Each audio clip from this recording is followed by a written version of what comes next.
Hello, this is a demo video of the new child particle options for hair. To save some time, I've already created a mesh with a simple hair system, so let's get straight to it. The child options have been renamed a bit, so they're now simple for the old from particles option and interpolated for the old from faces option.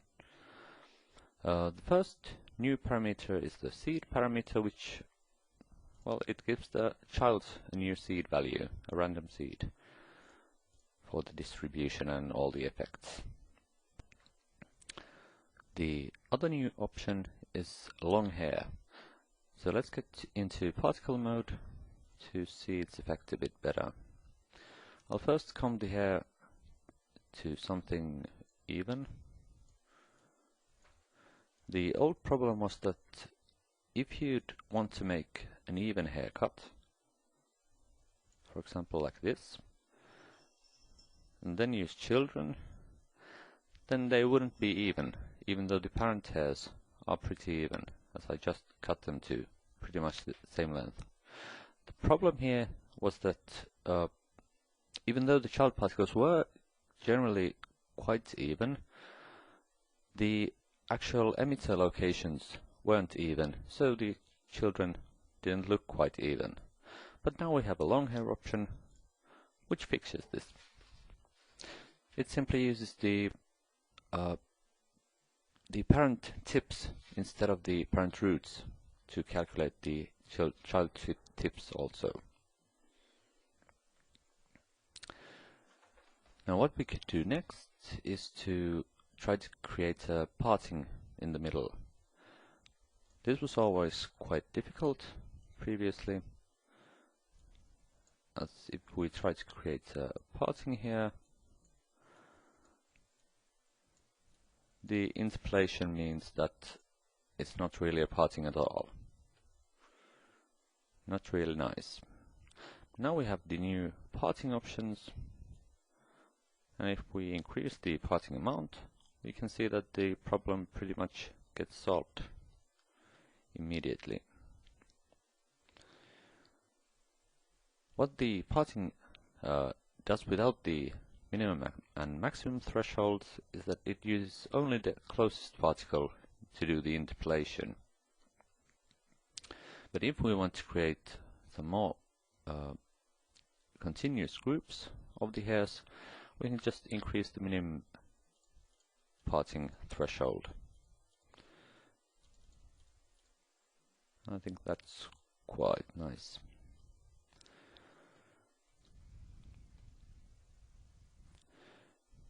Okay, and because the parting is calculated dynamically, we can just take particles from here and see them pop out of the same hair group as the others and pop back on this side.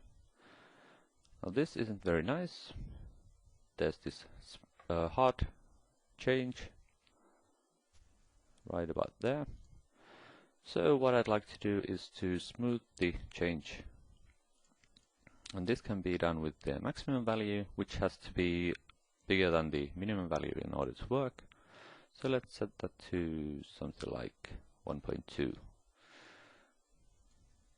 So now the hairs are changing much more smoothly. Now the shape of the actual parting might not really be what I want, but as the calculations are dynamic, I can just simply add some more parent hairs, for example here, and one might be here, and let's put a third one somewhere there. And this way we can shape quite a nice parting for the hair.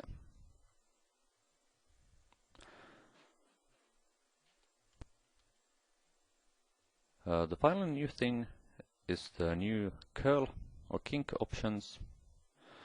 So let's try to make one of these hairs a bit longer to see its effect.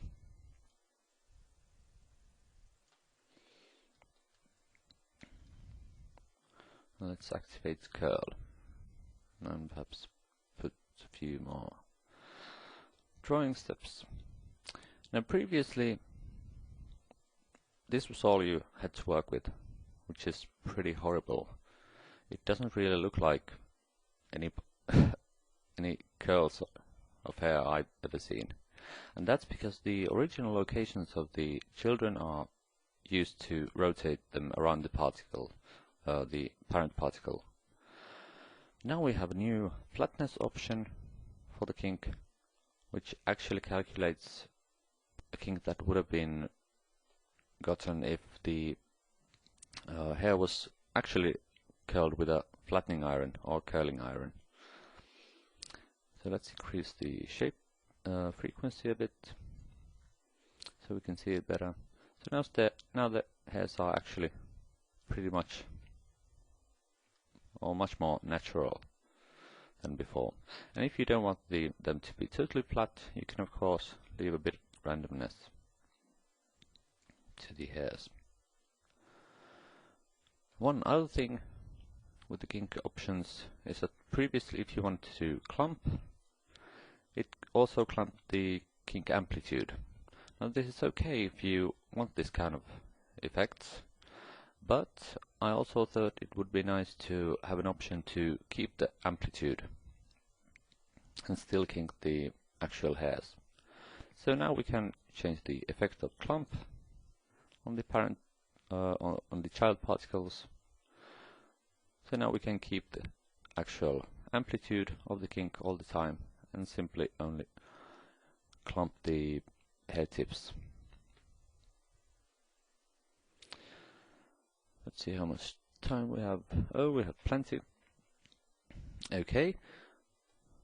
Now, one problem with the long hair option is that it really doesn't suit short hair much at all.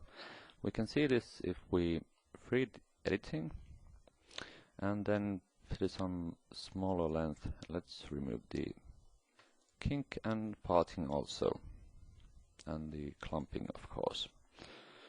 So now if we reduce the length, we can see that they're not really even at all.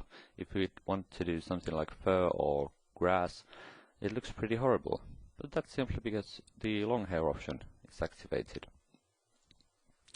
So now we can just deactivate that, and we have again the old behavior of using the emitter as the base for the length of the child hairs.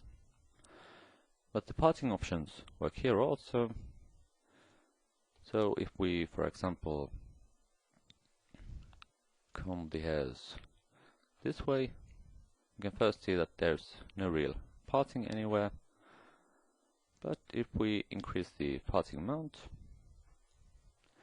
and oh, by the way, for long hair, the parting works by comparing the original root distance to the tip distances.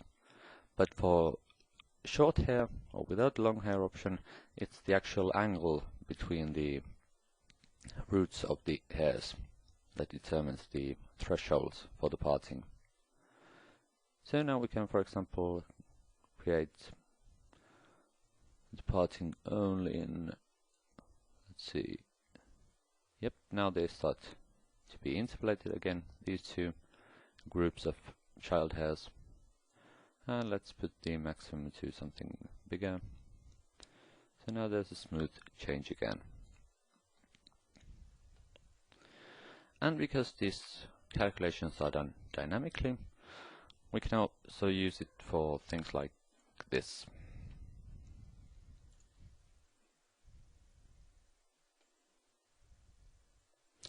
So there's a simple plane with a sub modifier and a wave modifier under it, and then we've added a particle system, and the partings are created dynamically on the fur or whatever this is.